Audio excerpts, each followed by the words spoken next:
A nossa convidada de hoje é biomédica formada pela Escola Baiana de Medicina e Saúde Pública, é especialista em biomedicina estética e atualmente está com doutorado em andamento em ciências biomédicas.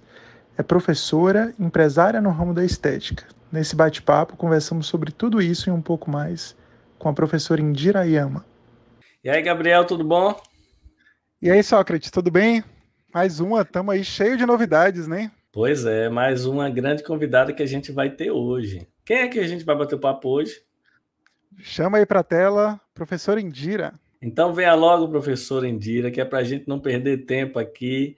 Seja bem-vinda aqui ao nosso bate-papo. Oi, e aí, tudo certo? Seja bem-vinda, Índia. Eu tenho, sempre sou suspeito para falar em dias que eu tenho amigos muito próximos. O pessoal já viu aí sua apresentação.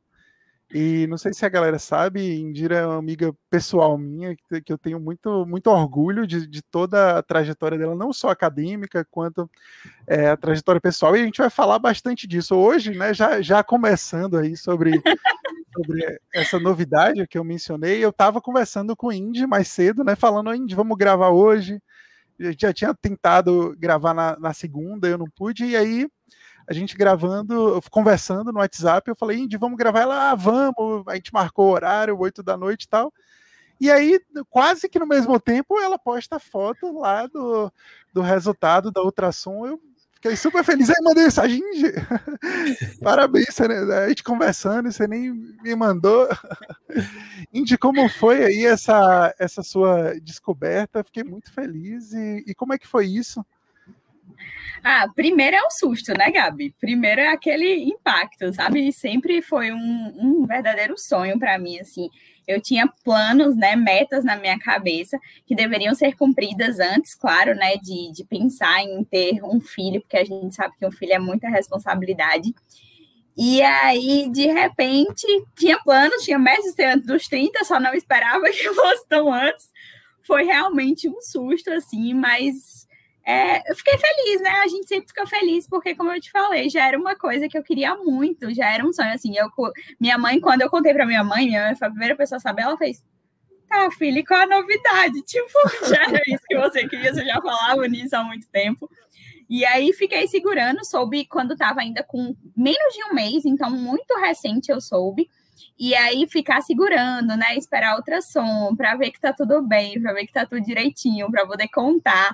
E aí, os 3 meses sempre são a fase mais crítica, assim, né, de aborto espontâneo. Aí eu falei, não, vou dar mais uma segurada, dar mais uma esperada. E aí, fiz ultrassom essa semana, eu falei, não, agora já está na hora de contar. De revelar para o mundo. Pois é. Sabe que eu fiquei com Foi mal, Sócrates, mas é só porque eu fiquei com uma curiosidade que você mencionou aí os 3 meses, e recentemente teve também outra amiga que ficou grávida, e eu fico sempre com essa curiosidade, é o quê? É uma superstição que o pessoal tem, ou tem alguma... Por que esse negócio dos 3 meses? Se Sócrates souber também que ele teve uma filhinha, ele deve também estar por dentro disso aí. Eu acho que, assim, além, o que eu tô te falando, os primeiros 3 meses são os riscos mais eminentes, assim, de aborto espontâneo. E aí, primeiro, a frustração, né, de, por exemplo, você contar isso antes e aí depois vir uma notícia de um aborto, então aquela frustração para a mãe, a cobrança, porque querendo ou não, a gente já é cobrado. Poucas pessoas sabiam e eu já estava sendo cobrada. Imagina se a gente revela uma coisa dessa antes e depois vem um aborto, sabe? Então, por isso a segurar os 3 meses. E eu acho que também talvez entre um pouco aí da superstição da mãe, de crença de questão de energia, talvez entre alguma coisa nesse aspecto aí. Mas no meu caso é mais por isso. Até a obstetra achou mais seguro, sabe? Não, espera os 3 meses para contar, dá uma segurada. E aí a gente obedece ordens. Indira, boa noite, parabéns aí, né? Também. Essa é sempre uma grande notícia para todo mundo. Eu sei porque, como o Gabriel falou, eu tenho uma filha de 3 anos e passei por esse momento aí que você, de saber dessa... Gabriel, eu vou lhe dizer, eu acho que é uma superstição, sim, dessa história desses 3 meses. Porque todo mundo tem essa história de, não, peraí, espera pelo menos 3 meses para a gente contar. Eu digo, sim, mas e daí? Enfim, existem umas regras que a gente não entende muito o que é que significa, não, mas enfim, tem essa história mesmo. Parabéns, porque eu sei que é um momento muito legal, né, para a mulher. A gente falou muito disso no podcast passado com a professora Aline. Falei que a gente ia trocar figurinhas lá com relação à criança, porque a dela é mais ou menos da idade da minha. Então, eu conheço bem essa história aí. E sempre é uma felicidade. Às vezes começa por um susto, às vezes a pessoa não estava esperando, né? Toma aquele susto, mas depois é uma felicidade, depois nasce e a vida muda pra caramba. Do próximo podcast que a gente lhe convidar, se for online, vai ter um berço aí do lado. Exatamente. E, Gabriel, deixa eu lhe contar, eu conheci Indira, que eu ainda não conheço pessoalmente, justamente num evento online, né? No ano passado, no Dia do Biomédico, a gente foi convidado para participar de uma live e eu a conheci no mesmo momento. Assim, olha que pegadinha colocaram Indira. Eu e Jailton, que nos conhecemos há muito tempo, que temos histórias que só, junto com ela. A coitada, ficou a gente atrapalhando muito a live, porque a gente falava um monte de bobagem, a gente dava muita risada. Ela se saiu super bem, mas, tipo assim, foi deve ter sido um desafio. Eu lembro que eu vi parte dessa live e fiquei com inveja, pô, devia ter participado. Foi muito engraçado.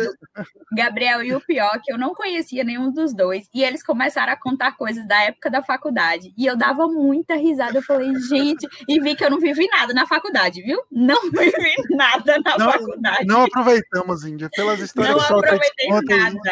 Eu sei que a gente não aproveitou quase nada mesmo. O pior é que a gente não contou nem 20%, porque não dava.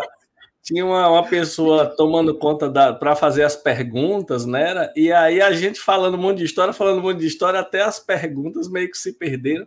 Mas eu acho que de vez em quando é bom, no dia profissional, a gente bater um papo descontraído, mesmo como foi. Indira foi super gente boa e a gente se conheceu nesse momento. E aí que eu fui acompanhar o trabalho dela nas redes sociais, né? E aí vi que ela é bastante atuante no Instagram e tal. E a gente vai falar um pouco da área, não é? Descoladíssima. Na live ela até disse que chegou um momento que ela viu que realmente precisava se dedicar a isso, porque hoje em dia, né, nem tem como. Você tem que aprender um pouco, você tem que praticar. E imagino como não foi difícil ela segurar essa história de gestação, estando todo dia postando no Instagram. Eu dei até uma sumida do Instagram.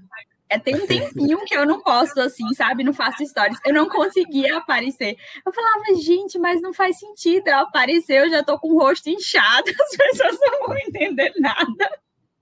E eu fiquei assim,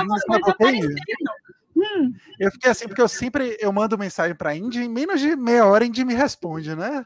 Indy geralmente é super rápida. Aí eu achei estranho, rapaz, Indy não tá me respondendo. Indy não quer gravar com a gente. Não, e era isso. E outra coisa, esses dias eu tava totalmente sem saco para celular. Sabe aquela coisa que eu vou deixar o celular ali no canto? Ai, gente, eu só quero ficar com minha paz aqui. Deixa eu ficar quieta no meu canto. Ainda mais que agora, né, por esse período que a gente tá passando, eu tô com a clínica fechada, os cursos não estão funcionando.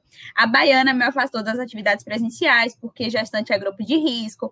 E aí, o que acontece? Só em casa. Comendo e dormindo, porque eu não pensando mais outra coisa na vida. E aí, sem saco pra celular. Aí, às vezes, eu vi alguma coisa, ai, meu Deus, eu tenho que responder, Gabriel. Aí, eu pro WhatsApp te responder. Mas, olha, é uma coisa, assim, terrível. Eu sei exatamente o que é isso. Eu chamo de desintoxicação digital. Você tá certa, viu? Faça isso. Olha, eu vou lhe entregar aqui, eu vou fazer nesse bate-papo mais ou menos como eu fiz lá na live do Dia do Biomédico, que eu fiquei só entregando os outros. Viu? Eu vou lhe entregar. Mas vocês foram colegas de sala ou colegas contemporâneos, né? Gabriel é danado para conversar, viu, Indira, com as pessoas. Aí ele diz, foi minha professora. Você foi professora de Gabriel também? Não, também não. Não, Indy eu acho que é a única professora da Baiana foi atual. Meu professor. Quase você foi meu professor, Gabi. Por pouco, foi mesmo. Tome aí, tá vendo?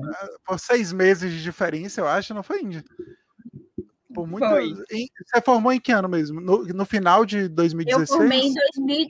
Não, eu formei no meio de 2017.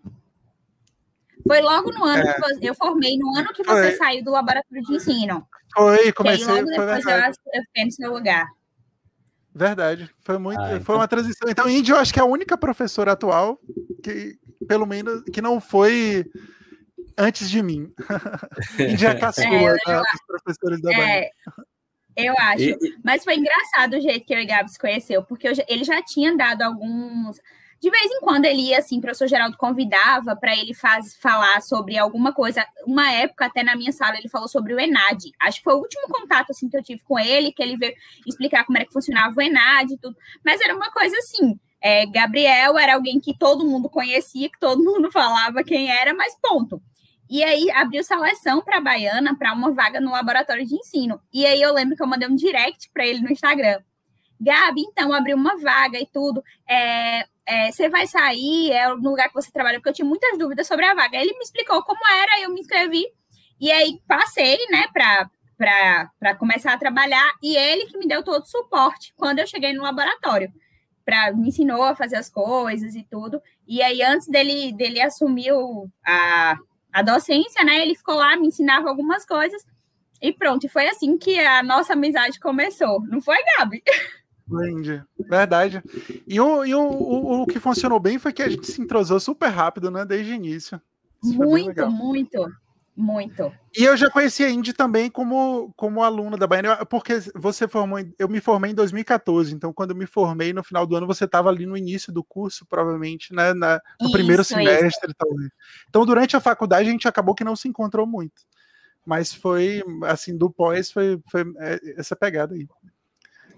Eu acompanhei, Gabriel, eu acompanho, né, o Instagram de Indira, e eu vi que esse ano teve novidade, não é? Assim, você no ano passado, quando a gente conversou lá no evento, você falou que atuava tanto nos cursos de estética, quanto em outras situações, e também com a estética, né, com a área de biomedicina estética. E aí eu vi que você inaugurou clínica esse ano. Como é que foi? Conta essa história aí pra gente. Então, a gente ainda não conseguiu inaugurar porque o Covid não deixou, né? Então, ainda estamos em período aí de restrição e aí imagina, o dinheiro todo investido lá e a clínica parada, mas enfim. E aí a gente não conseguiu inaugurar, já era um projeto desde o ano passado. E aí, ano passado, a gente deu uma segurada exatamente por isso. E aí, esse ano, na esperança de que fosse melhorar, a gente falou, não, vamos tocar o projeto para frente, porque o que acontece? Minha casa já estava virando depósito e a casa da minha sócia já estava virando depósito.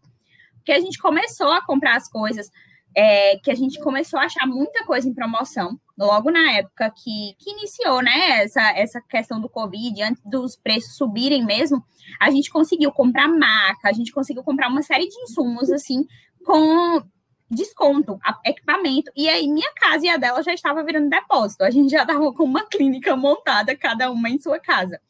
E aí, quando foi no início desse ano que a gente viu, a gente achou que as coisas tendiam a melhorar, até porque começaram a abrir novamente, as coisas já estavam... A vacina, né, começou a sair aí, começaram a comprar as doses da vacina, a gente imaginou o quê? Não, agora vai dar uma melhorada, então a gente consegue tocar o projeto para frente. E aí, na semana da obra, que começa tudo a voltar, né, a fluir, lockdown. Aí, não foi nem lockdown, né, foi toque de recolher. E aí o prédio fechava, ou seja, o pessoal da obra não podia trabalhar. E aí estamos com as coisas todas paradas lá e sem funcionar por causa disso, esperando aí como é que vai ser daqui para frente, né? Caramba, eu imaginava que tinha dado tempo de inaugurar, porque eu acho que todo mundo teve essa mesma situação, né? Tipo assim, deu uma melhorada, agora vai. A gente já estava até falando, porque a gente tem o objetivo de fazer o podcast presencial, né? Tipo assim, a gente ia até o convidado. Então, já estávamos praticamente... não, vai rolar. Só que aí voltou de novo aí a Covid com força... E teve toda essa história, e realmente, para quem tem um negócio presencial, já tá outro ano que a pessoa já tem que começar a considerar a possibilidade de ser outro ano perdido, né? E é difícil. Exatamente. Quem tem um negócio, quem é um empreendedor, tá complicado. Eu comento muito aqui, eu tenho uma filha de 3 anos, Indira, e ela tipo, vai fazer 2 anos sem ir para a escola. Imagine na creche, que ela adorava ir para a creche e tal. Imagine a dona da creche como não deve estar, porque todo mundo tirou as crianças, né? Criancinha pequena, todo mundo tirou. E você ser empreendedor talvez seja a coisa de mais risco, mais investimento de risco que você faz. Num caso desse, aí imagino quanto não deve estar a angústia de vocês com um prédio numa situação, com custo, todo mês tem um custo, um monte de material comprado e tendo que segurar a onda. Exatamente. E a ansiedade pega, né? Assim, ó, não é fácil. Eu falo para minha sócia que agora o sono da gravidez passou. Sabe aquela coisa do sono da gravidez? Já era, acabou. Foi o contrário, efeito rebote em mim, sabe? Deu um efeito totalmente contrário, porque a maioria das noites, sabe aquela noite assim que você não consegue dormir um sono tranquilo? Você fica pensando nisso. Né? Jesus, quando é? E aí você liga, abre uma notícia e só as coisas só pioram. Você liga uma TV, as coisas só pioram. Tudo parece que acontece assim e vem piorando, né? Vem piorando. E assim, a gente tem que ter muita consciência, porque não adianta a gente ir onde o nosso braço não alcança, sabe? Se a recomendação é para ficar em casa, vamos ficar em casa, porque quanto mais a gente ficar em casa, mais rápido a gente presume que as coisas vão abrir. Então, não tem muito o que fazer. E aí, os dados de vacinação são assustadores. Gente, em 3 meses, a gente só vacinou 6% da população. Se a gente for fazer um panorama disso para o final do ano, não vai ser vacinado nem metade. Então, assim, é muito assustador, sabe? Parar para pensar. Por isso, às vezes, é melhor você nem pensar assim. Você tirar um dia para pensar naquilo e pronto. Depois gastar o pensamento todo nesse dia, né, Índia? Exatamente. E você se vacinou, Índia? Você conseguiu se vacinar? Não consegui ainda, Gabi. Não consegui ainda. E a obstetra liberou. A obstetra liberou, disse que podia, que não tinha problema. Que os riscos do Covid na gravidez são muito maiores do que os riscos da vacina. Então, ela super liberou, assim. Se rolar, então eu vou vacinar. E é um acúmulo de angústias. Além da angústia da Covid como pessoa física, aí tem a angústia da Covid como pessoa jurídica. E como pessoa jurídica, a angústia aumenta com o tempo que vai passando, porque, né, custos vão só aumentando e as perspectivas estão muito complicadas. Eu dei uma sorte do mundo todo que eu migrei minhas atividades que eu tinha presenciais, eu consegui migrar totalmente para online. Aí foi a minha sorte. Em janeiro de 2020, eu migrei totalmente para online. Aí foi a minha sorte. Mas é complicado. Eu imagino que se eu tivesse com a sala, com o espaço físico como eu estava, eu ia estar numa angústia terrível, porque você está gastando e não entra o dinheiro, né? Não entra o dinheiro, exatamente. Tem que se preparar para o final do ano. Mesmo que eu torço que daqui a uns dias volte a abrir de novo tudo, mas assim, a gente tem que se preparar como se isso não fosse existir, porque tem essas possibilidades, né? E assim, ó, ainda que volte, digamos que a gente consiga voltar, sei lá, julho, agosto, um exemplo, antes do final do ano. Mas a gente sabe que quando volta, as coisas não voltam a passos de formiga, volta muito lento, até porque o serviço da estética é um serviço caro, é um serviço que não, por exemplo, não atende plano de saúde, é um serviço que hoje já está muito mais acessível para toda a população. Antes a gente sabe que não era. Hoje já está muito mais acessível. Mas ainda assim, então não é uma coisa que a gente tem total consciência que ainda que a gente consiga abrir, não vai ser uma coisa que vai ter um retorno do dia para a noite, um retorno imediato. É realmente uma coisa que vai em passo de formiga. Indira, e antes fazia como, por exemplo, quando você não tinha essa proposta de ter a clínica? Como é que tem muitos estudantes que acompanham o nosso canal, algum estudante que tem essa vontade de trabalhar com estética, sem ter a clínica, que eu acho que deve ser uma meta, um objetivo de quase todos, mas sem ter a clínica, como é que faz para trabalhar? Bom, eu acho que, só complementando a pergunta de Sócrates, não só do início da clínica, mas o que é que o cara tem que fazer? Porque, em geral, sai da faculdade sem habilitação estética, né, Índia? Porque tem toda uma questão, inclusive, de problema com estágio, da dificuldade de uma faculdade dar lá o estágio de 500 horas, e aí saiu da faculdade, né? Além de começar a trabalhar com estética, quais são as possibilidades antes de estudo? O que é que você indica também para a galera? Só complementando isso aí. Primeiro passo, pós-graduação, né? Porque é o que vai habilitar. Então, assim, não adianta de nada você querer fazer estética, fazer um monte de curso. Eu falo isso muito para os alunos, porque muitos alunos procuram os meus cursos, né? Achando que vai sair habilitado. E não vai. Nenhum curso, por melhor que ele seja, ele não vai te habilitar.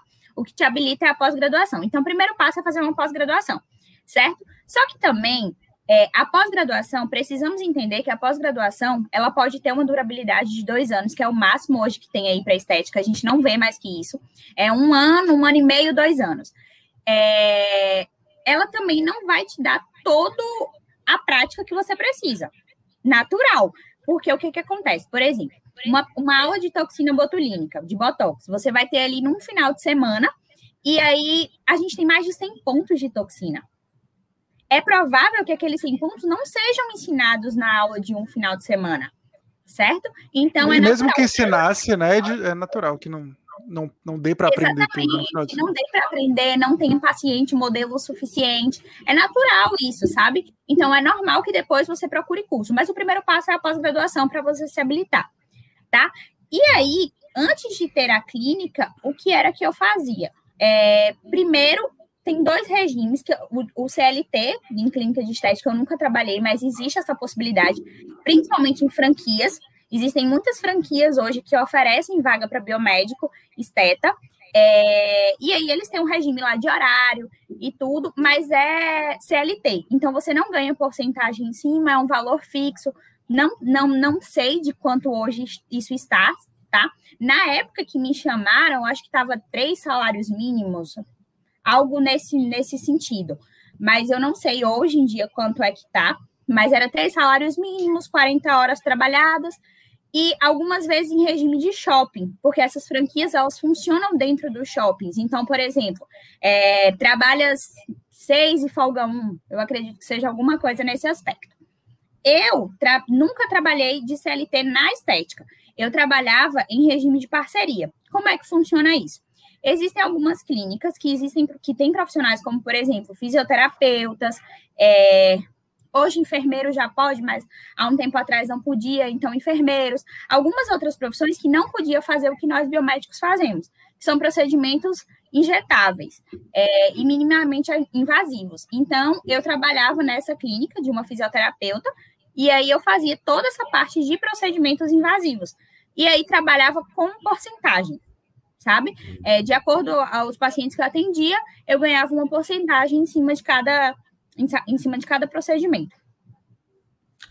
Então, é uma forma autônoma, como se você recebesse, como se você como se fosse um microempreendedor individual, né? Isso. Só que ainda assim, mesmo vocês trabalhando assim, quem estiver assistindo, tiver interesse de trabalhar assim, é importante vocês consultarem um contador, um advogado, porque, assim, a depender do número de dias que você trabalha naquele lugar, pode, sim, ser considerado vínculo empregatício. Então, por exemplo, na clínica que eu trabalhava de 1 a 2 vezes por semana. Isso ainda não é considerado vínculo. E aí, dava para trabalhar tranquilo dessa forma e pronto. Algumas vezes você faz um contrato, mas um contrato simples, só falando que você presta serviço para aquela empresa, quais os serviços que você presta, e pronto. Entendi. E vem cá, Indy, nesse sentido, além do espaço físico que você usa, a questão de compra de material, por exemplo, de compra dos insumos, como é que é? Você lida diretamente com isso? Você que entra lá, onde é que você compra, quais são as empresas? Isso é uma curiosidade pessoal, porque lidar também com fornecedor não é tão fácil assim, né? Pesquisar preço. Como é que é isso? Boa pergunta, Gabi. Boa pergunta. Então, o que acontece? Tem algumas clínicas que elas oferecem o produto. Por quê? Porque o responsável técnico daquela clínica pode comprar. Não é o caso dessa clínica que eu trabalhava, por exemplo, porque era uma fisioterapeuta. Então, ela não tem autorização para comprar aquele tipo de produto. Então, as empresas, elas não vendem. Quando tem um responsável técnico, eles mesmos compram, e aí o que acontece? Você retira o valor do produto e rateia um lucro em porcentagens diferentes, geralmente, tá? Os insumos, luva, algodão, álcool, isso aí a clínica já fornece porque ela já tem lá. Presume-se que uma clínica de estética já tem os EPIs básicos para se trabalhar. E aí, todo esse processo de compra de material era eu que fazia. Então, eu comprava, por exemplo, a toxina, tinha algumas marcas que eu gosto hoje, que eu já testei, já vi que tem uma durabilidade boa, que funcionam bem, tem artigos muito bons falando, então eu já tinha as marcas certas de comprar. Aí eu lidava diretamente com o fornecedor. E aí são fornecedores diferentes, de toxina é um, de preenchimento é outro, de intraderma é outro. São empresas completamente diferentes e ainda tem isso, lidar com o fornecedor, lidar com o dinheiro, né, em si, porque imagina, é você que está fazendo o investimento e você tem que saber quanto você está pagando por aquilo, para depois você não estar saindo no prejuízo, que eu vejo muitos alunos fazerem isso, muitos. Aí, por exemplo, chega numa clínica e aí a clínica faz uma proposta, não, vamos fazer assim, 50%, 50%, 50% seu, 50% da clínica. Só que aí, quando ele vai ver, só de produto ele pagou 20% do valor, sabe? Então, não estava valendo a pena. Eu vejo muitos alunos fazendo isso. E aí, acaba tendo esse prejuízo. Isso é uma coisa importante porque a gente conversou com Diane, que você conhece, Diane Carielli, que é nossa amiga do sindicato, que também está na área de estética. Ela falou um pouquinho dessas dificuldades, mas o que é, assim, ao mesmo tempo chato é que a gente não aprende isso na faculdade. Às vezes nem existe um curso específico para que você aprenda a lidar com isso no seu contexto específico, porque às vezes tem geral, né? Finanças. Só que para você aplicar aquilo ali na sua rotina, nem sempre é tão fácil. Então, essas experiências. Se você fala disso nos seus cursos, Índia, da parte burocrática. Eu falo. E exatamente, a gente não vê isso, inclusive, na pós-graduação, que eu acho que era para ser uma disciplina da pós-graduação. Sim. Porque se só existem, entre aspas, essas possibilidades para o profissional de estética trabalhar. Porque, assim, quando ele trabalha CLT, geralmente não vale financeiramente muito a pena, sabe? Talvez então, pela experiência só, né? Muitos trabalham pela experiência, contatos, porque precisam começar por algum lugar, entendeu? Mas quem tem a oportunidade de começar trabalhando já com parceria, não trabalha com CLT, sabe? Então, era uma disciplina, uma coisa que era para ser abordada na pós-graduação, era para ter uma disciplina assim, de gestão financeira, sabe? Porque, Gabi, quando eu comecei, nossa, eu comprava produto do triplo do valor que eu compro hoje. Era uma coisa assim, absurda. E hoje eu já tenho experiência, já conheço as empresas que fornecem, que em quantidade eu consigo comprar mais barato. Ninguém me falava isso, sabe? Na pós nunca me falaram isso, em curso nunca me falaram isso. E hoje eu consigo abordar um pouquinho, claro que não é tudo, mas nos cursos, sabe? E não sei se Sócrates lembra que no dia desse bate-papo que a gente teve lá no Coisa da Nassau, no dia do biomédico, eu falei sobre isso, que eu tinha feito, que depois de formada, né, hoje eu faço curso de marketing, de gestão financeira, de tudo que você imaginar, eu estou fazendo o curso para poder agregar, porque a gente só tem que aprender, sabe? Porque ninguém nasce sabendo e você toma muita porrada e tem muito prejuízo. Isso que você falou, Indy, eu acho, e Sócrates também, porque ele também faz parte disso, eu um pouco também, eu acho que isso tem sido, assim, o segredo de muitos biomédicos que se destacam, que é também não ter vários tipos de formas de investir e de evoluir. Então, Indy, por exemplo, ela, além da parte acadêmica, que eu sei que ela investe bastante, tem essa parte de lidar com o público, do marketing que ela investe na parte da clínica dela propriamente dita e dos procedimentos, então é uma coisa bem multivariada e o profissional, eu percebo muito isso, né, que ele tem que ter essa capacidade de se adaptar a vários contextos, mesmo com suas especificidades, isso é fundamental. Né, eu lembro que eu falei bastante disso, né, da importância dessa versatilidade. Indira até ficou brincando, falou, eu vou usar essa palavra agora, versatilidade. Pois é, Porque, na verdade, as coisas são diversas, o mercado muda, então talvez o mercado de professor já foi melhor, agora já está pior, de professor contratado, aí talvez já é melhor ser professor, como é que chama, autônomo, aí depois professor fica ruim, aí como biomédico esteta fica melhor, aí isso varia, então a gente tem que se preparar, e como a Indira falou, não adianta a gente tentar fazer várias coisas só pelo fato de fazer, a gente tem que se preparar, tem que fazer os cursos, tem que tomar treinamentos de coisas diferentes, a gente não aprende a fazer gestão financeira de verdade, a gente não aprende em lugar nenhum, né? Lugar nenhum, a gente exatamente. não aprende a fazer marketing, a gente não sabe lidar com as redes sociais direito, então tudo isso a gente tem que, né, se dedicar para aprender, porque faz parte do trabalho. Uma biomédica esteta, se ela não tiver uma presença forte nas redes sociais, ela vai desaparecer, porque todos os outros têm. Todos os outros têm, exatamente. Uma coisa legal, né, que eu até estava dando aula sobre isso hoje, pessoal, que desde o ano passado a gente teve uma atualização no código de ética da biomedicina que facilitou um pouquinho a vida, né, dos biomédicos aí nas redes sociais. Então, isso foi uma vantagem legal também. Com certeza. E outra coisa que importante dessa questão da gestão financeira é que ninguém aprende a fazer gestão financeira porque não é cultural. Não é cultural. Ninguém ensina a gente, quando a gente é criança, a poupar, a investir. Ninguém ensina. Então, a gente não sabe fazer isso. Não é cultural. Então, imagina, depois que você se joga no mercado de trabalho, aí você tem que aprender as duras penas fazer aquilo ali, porque senão não vai, não. E não é só para quem é autônomo, eu acho que para quem trabalha CLT também, para quem tem um salário fixo, eu acho que a gente tem que fazer a gestão financeira do nosso dinheiro, porque senão vai todo embora ali e você não fez nada, no final das contas. Eu estudo, invisto também um pouco em instituições financeiras, então eu tenho lá eu mexo acionista aí, ações, eu tenho todas essas coisas de mercado financeiro, eu tenho um pouco. E o que eu tenho um amigo só que trabalha no laboratório, que ele também na mesma vibe, a gente conversa bastante, troca experiência, porque a gente tem que estudar, né? Nesse caso, que é um pouco diferente do que a gente estava falando antes. Você falou de gestão financeira do recurso que você ganha. E eu já estou falando aqui agora de investimento no mercado financeiro. E aí a gente fica conversando, trocando dicas, parece dois extraterrestres. Todo mundo que passa, a gente fala de coisas que são até relativamente bobas. Mas, assim, não é a realidade mesmo. É como se a gente estivesse falando da Loteria Federal do ponto de vista que a gente está jogando na loteria. Falar em ações, Maria, parece que é uma coisa de outro planeta.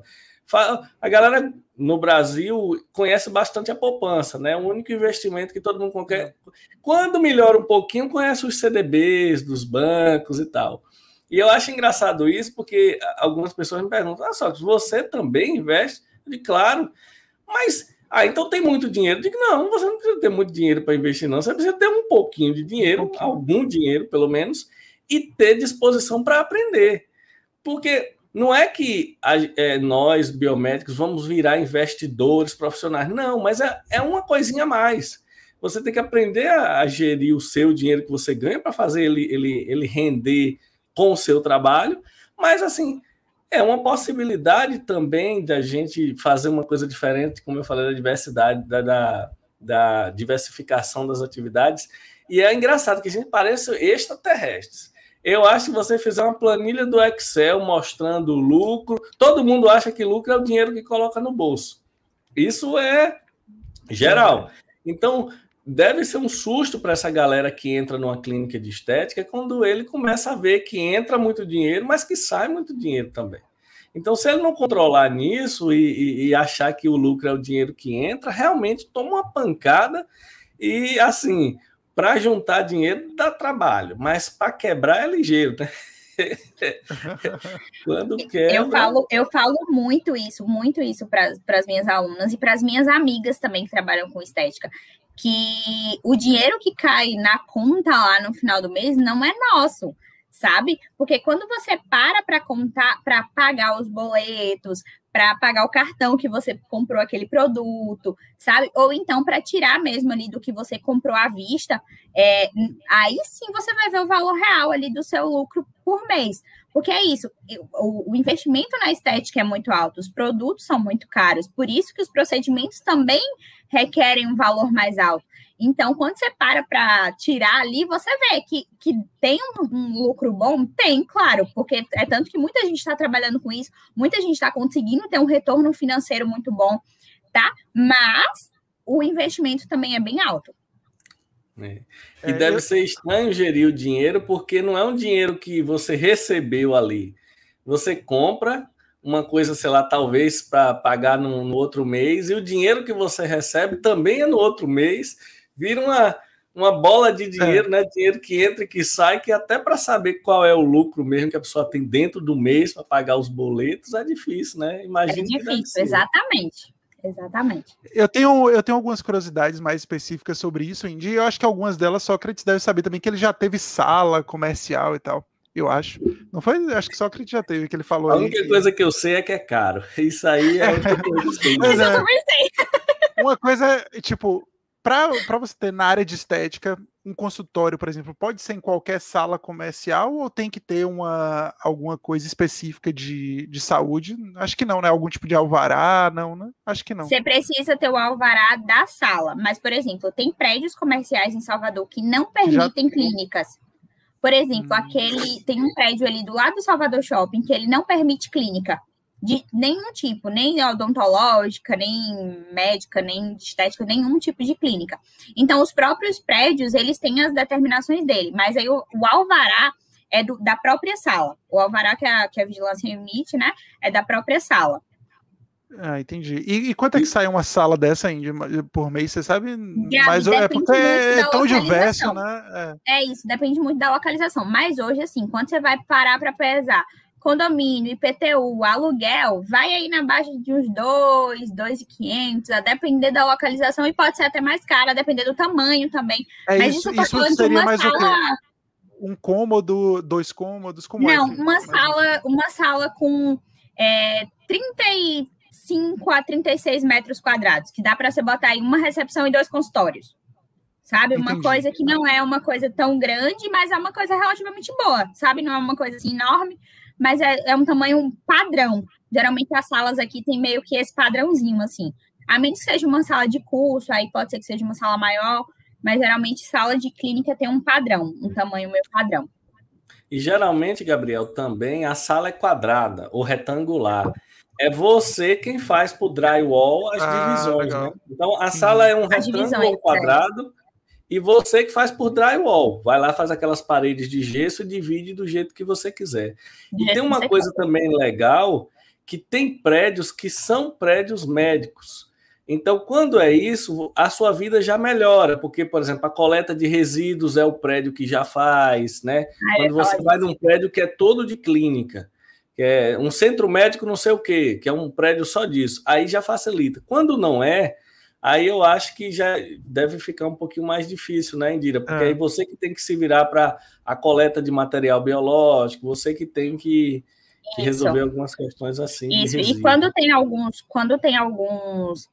muita clínica assim no prédio, por exemplo, lá no prédio que a gente está, eles têm essa coleta já, que paga uma taxa, eles têm essa coleta porque lá tem bastante clínicas assim, que emitem esses lixos, né? Mas tem prédio que realmente não. Você que tem que solicitar da prefeitura para que a prefeitura vá lá fazer essa retirada desse lixo.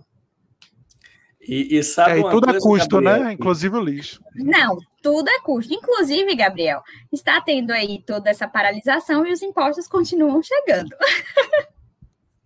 Eu acho o seguinte, eu acho que Indira até foi meio cautelosa quando ela falou de preço. Talvez ela falou o preço da sala. Sabe por quê, Gabriel? Sabe o que é pesado nessas salas? O IPTU. Que quem paga é o inquilino, por exemplo, é caríssimo.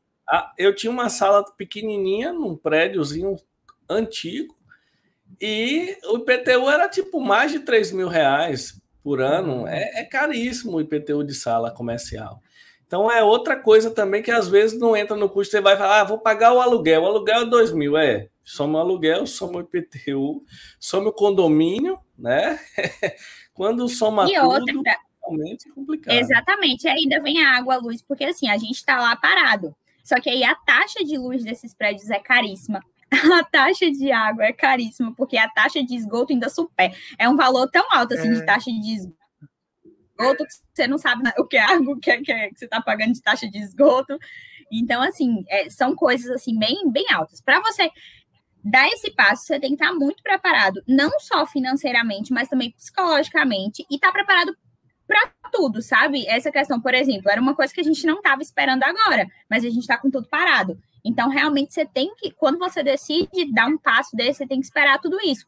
Você tem que estar preparado para tudo isso. Porque, por exemplo, quando você atende na clínica de alguém, não ia estar ganhando agora nesse momento, mas não ia estar preocupada com estar pagando aluguel, com estar pagando condomínio, com estar pagando IPTU, estar pagando taxa de luz, sabe? Então, empreender tem dessas coisas. Tem que estar muito preparado também para dar esse passo, para o que pode acontecer, sabe? Entendi. Realmente, agora, vem cá, e além disso, né? Então você acha que o maior custo talvez seja da sala para uma pessoa que está começando? Acho que talvez sim, né? E equipamento... O maior custo é da sala. Ou é Ainda mais que, insumo, Gabi, quando você escolhe... Como é? Não, eu queria saber, por exemplo, só para complementar a pergunta, vocês têm gasto com algum tipo de equipamento mais específico também? Ou é mais insumo de fato? É mais insumo, porque assim, os equipamentos que a gente tem hoje são nossos, pode ser até que a gente venha alugar alguns, a gente tem alguns projetos para alugar alguns que são bem mais caros, que não vale a pena comprar, ainda tem isso, ainda tem essa questão de gerir tudo isso, sabe? Tem aparelhos na estética que hoje custa 500 mil, 1 milhão, e aí não vale a pena a compra, porque é um aparelho que você vai usar ali, sei lá, uma vez por mês, talvez. Então, são aparelhos que não vale a pena comprar, vale muito mais a pena você alugar, até porque alugando o custo de manutenção não é seu, uma série de coisas que não te traz prejuízo, sabe? Então, alguns aparelhos são nossos, hoje são aparelhos mais baratos, mais em contas que a gente consegue comprar. Então, por enquanto, a gente vai trabalhar com o que é nosso. E aí, o gasto de insumos também, os insumos hoje em dia, uma caixa de luva tá valendo um preço de um colar de ouro. Aumentou como que, não foi? Também. Já vi caixa de luva por R$100, eu já vi anunciando. Mas é isso mesmo, R$100. Mas assim, Indira, dá para começar sem ter nenhum equipamento? Tipo assim, eu posso escolher procedimentos para fazer na minha clínica que eu não preciso ter nenhum equipamento caro. Porque equipamento baratinho assim, acaba a pessoa tendo até por conforto. Mas assim, vamos supor que eu não tenho dinheiro. Agora formei, virei um biomédico esteta, já sei fazer tudo. Eu consigo trabalhar inicialmente que seja sem equipamento caro? Tranquilamente. Eu falo que nós biomédicos nós temos uma vantagem sobre os profissionais não injetores. Uma vantagem imensa. Porque a gente consegue fazer tudo com o nosso conhecimento e com as nossas mãos. Sabe? Claro que um aparelho nos dá conforto, sabe? Um procedimento, por exemplo, às vezes você está ali um tempão fazendo uma massagem que você demora 1 hora, tem aparelhos hoje que você já consegue fazer ali rapidinho em meia hora, então traz mais conforto. Mas, assim, é essencial para você começar? De forma nenhuma. De forma nenhuma. Bom saber. E me tira uma dúvida aqui. Esse bate-papo a gente está aproveitando que a gente está curioso com a área de estética e só está perguntando. Não, pode ficar à vontade, eu adoro responder. Está virando uma entrevista, não é essa a ideia do nosso bate-papo. Vamos mudar de assunto logo.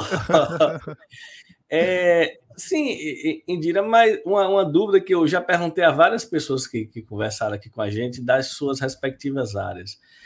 Para quem não está vivendo o mundo da estética, eu fico me perguntando assim, um cliente ele vai chegar na conclusão de que ele precisa ir numa clínica de estética, como? E tipo assim, o que é que eu faço? Eu marco uma consulta ou eu vou lá e marco um horário e já vou fazer um procedimento? Como é que uma pessoa chega pela primeira vez numa clínica de estética? Assim, ela já sabe o que ela vai fazer, eu quero fazer um botox, ou ela chega lá para depois da conversa, que aí vai decidir o diagnóstico, vai fazer, se vai, se não vai. Como é que funciona isso? Primeira coisa, como uma pessoa sabe que ela está precisando de um procedimento estético? Hoje, nós profissionais da estética, nós temos uma coisa maravilhosa chamada Instagram. Por quê? Gente, vocês precisam de ver quando alguém posta que fez um procedimento estético, todo mundo precisa daquele procedimento. Todo mundo precisa daquele procedimento. Agora mesmo, de um ano para cá, o número de cirurgia plástica triplicou. Porque as pessoas estão em casa, estão olhando o tempo todo o Instagram, vendo um monte de gente fazendo a cirurgia plástica, e eles começam a achar que é necessário fazer aquilo.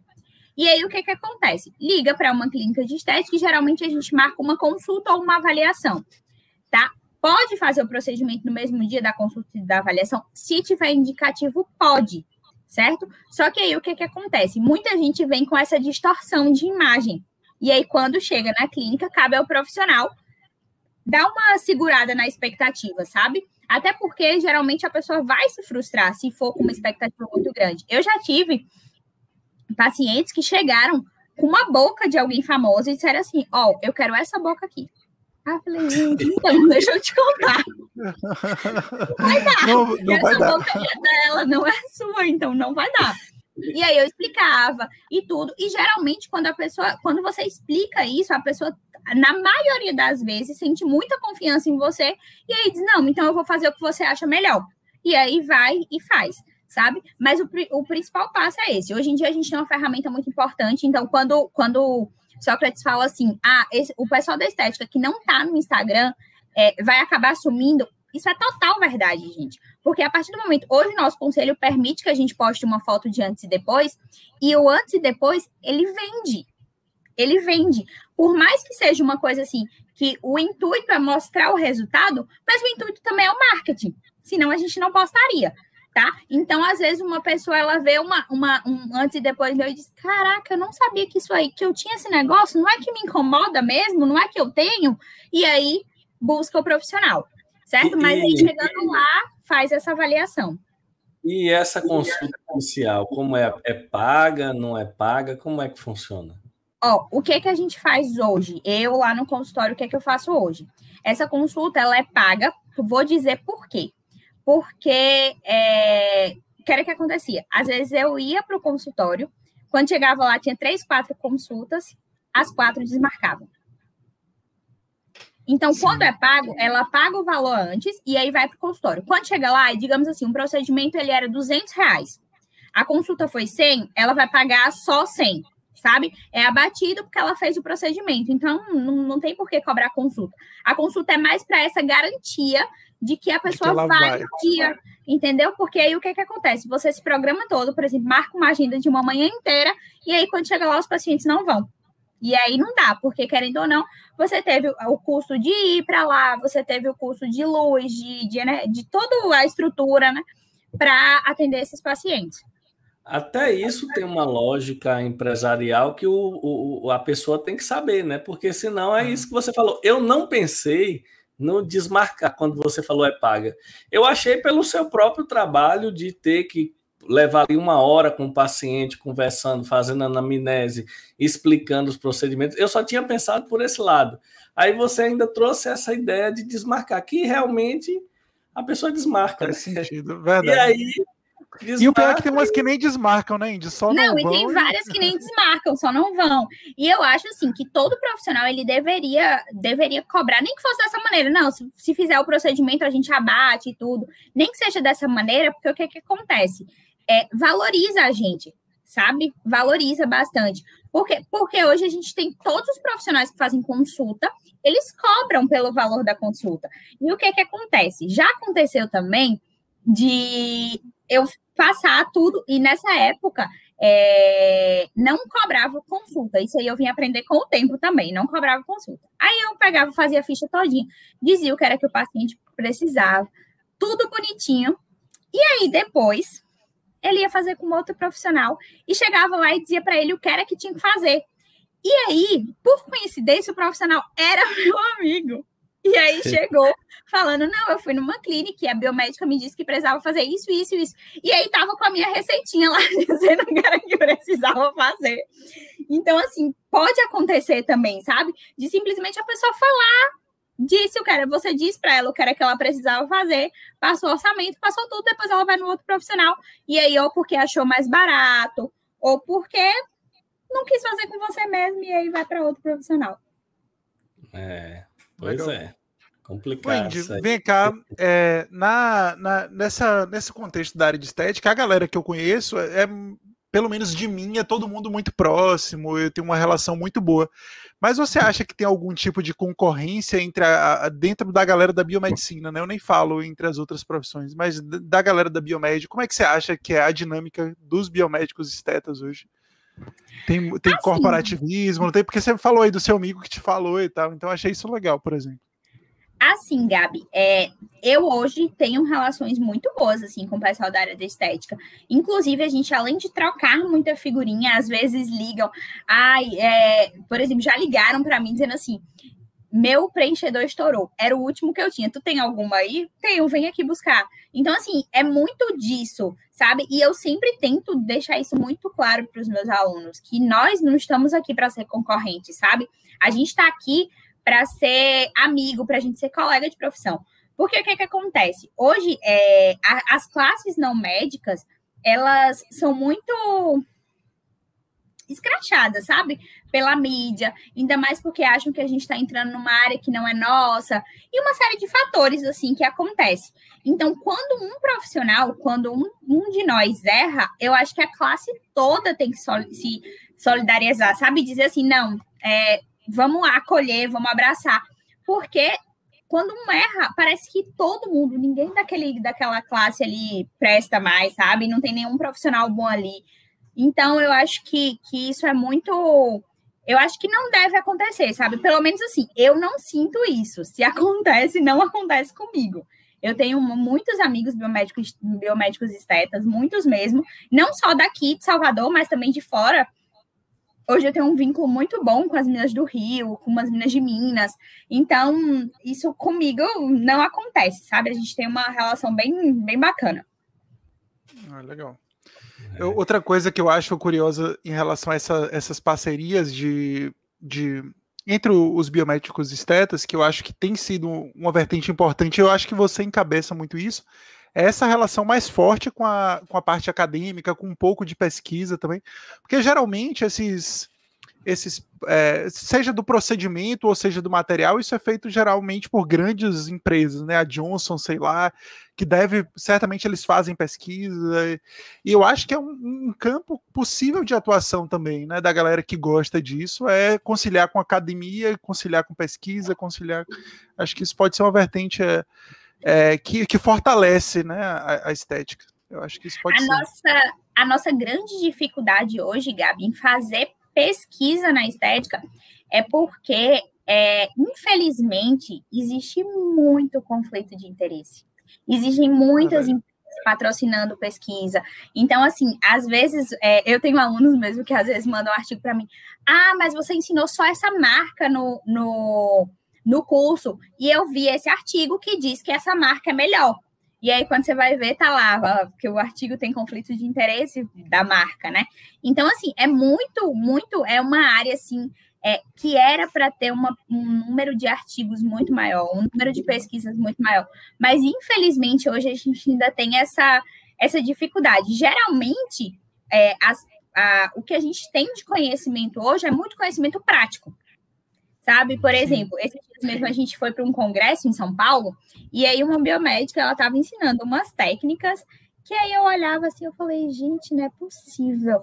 Porque, assim, geralmente a gente faz teste, sabe? A gente vai testando, claro, coisas que são conhecidas, produtos que são conhecidos, produtos que são aprovados pela Anvisa, não é teste que você vai pegar e testar qualquer coisa, não é assim que funciona. Mas são coisas que a gente vai aprendendo no dia a dia e vai fazendo no dia a dia.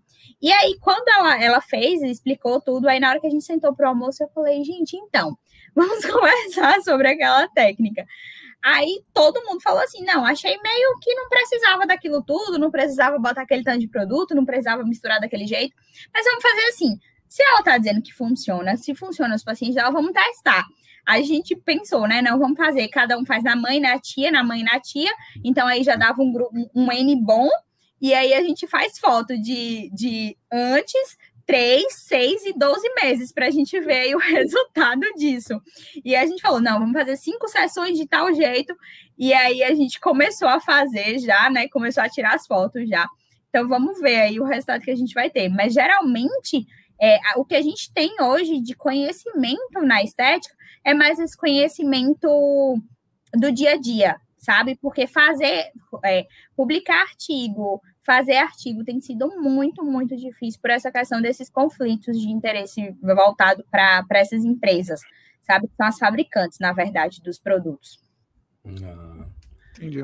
Isso aí é difícil e o problema disso aí também é que nem todo mundo tem a mesma seriedade para testar uma coisa, né? E aí, infelizmente, às vezes pode ser que seja o caso de ter uma carência de texto escrito com referência, e aí fica cada um na sua experiência, dificulta mais, né, o entendimento de forma geral. Exatamente. E é uma coisa tão assim, ó, tão clara, sabe? Tão escrachada, que não é nem no sigilo que as empresas fazem isso, que esses dias uma empresa de preenchedor lançou um produto, que é um bioestimulador de colágeno, que ele só tinha uma empresa que fabricava ele, que era uma outra empresa. E aí, digamos assim, a empresa Y, que é a empresa de preenchedor, lançou esse bioestimulador de colágeno, que até então só quem fabricava era a empresa X. E aí, esse bioestimulador, ele era feito, a gente tinha que diluir ele 24 horas antes de aplicar. Então, imagina, o paciente não tinha que vir para o consultório, né? Porque a gente tem que abrir o produto na frente dele, mostrar que está diluindo, guardar o produto ali, e 24 horas depois era que a gente conseguia fazer a aplicação.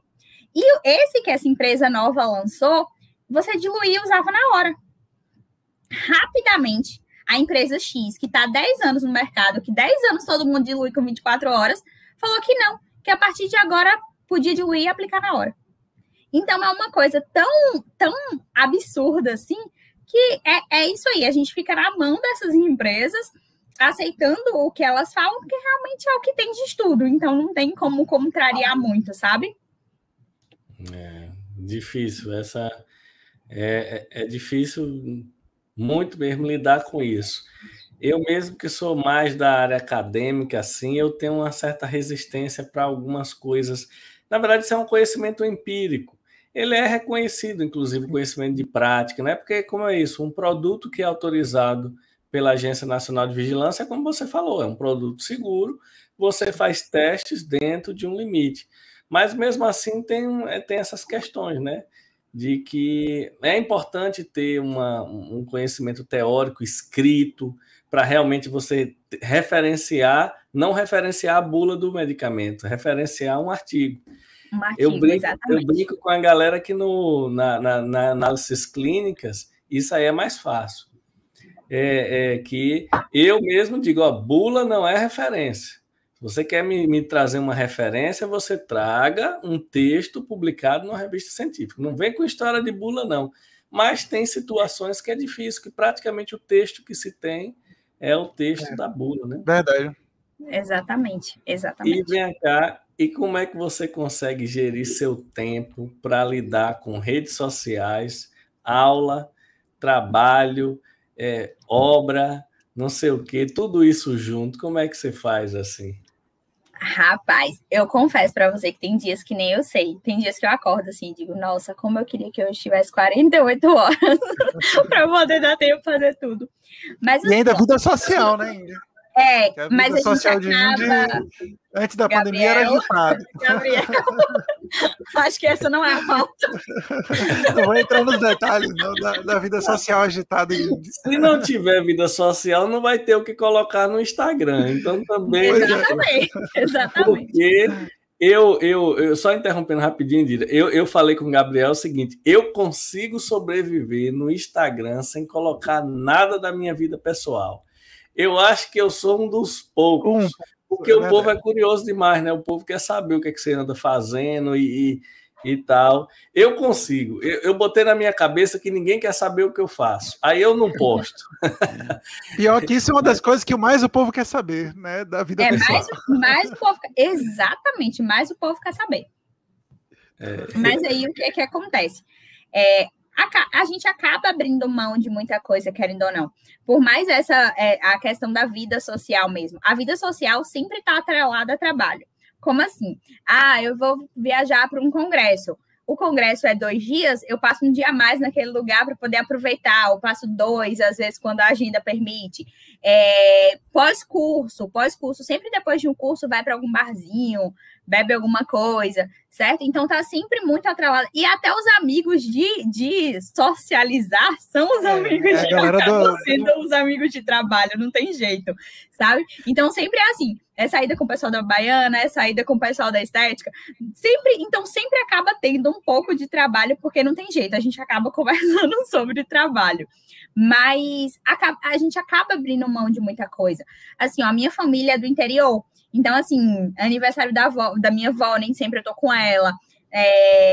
Às vezes Natal e Réveillon, nem sempre. Datas comemorativas, nem sempre. Então, assim, a gente acaba abrindo mão de muita coisa para que a gente consiga futuramente dar uma pausa, sabe?